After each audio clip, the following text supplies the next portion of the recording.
ISCO में assistant lineman महबूब को सरकारी फराइज की अदायगी के दौरान मौत के घाट उतार दिया गया। तब से इस खस्ता हाल मकान के उदास दरोबाम भी घर के वाहिद कफील महबूब के नाहक कत्ल पर मातम कुना लगते हैं।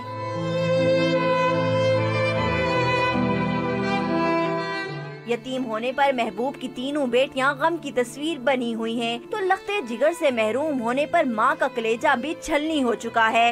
हर किसी के साथ इंसाफ हो, इसकी सूली पर लटकाए, ऐसे लटकाए, चौक पर इसके लटकाए।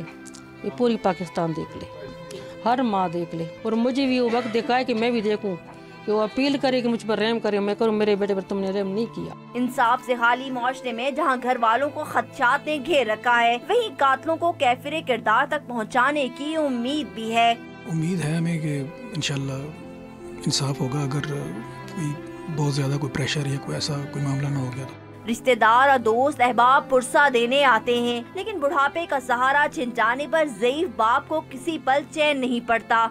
घर का वाहिद कफील सरकारी फराइज अदा करते हुए अपनी जान दे बैठा और अब बेआसरा खानदान सरकार से मुकम्मल इंसाफ का तलबगार है। कैमरामैन मुजम्मिल मंसूर के साथ वजिया खानी, डॉन न्यूज़ रवात।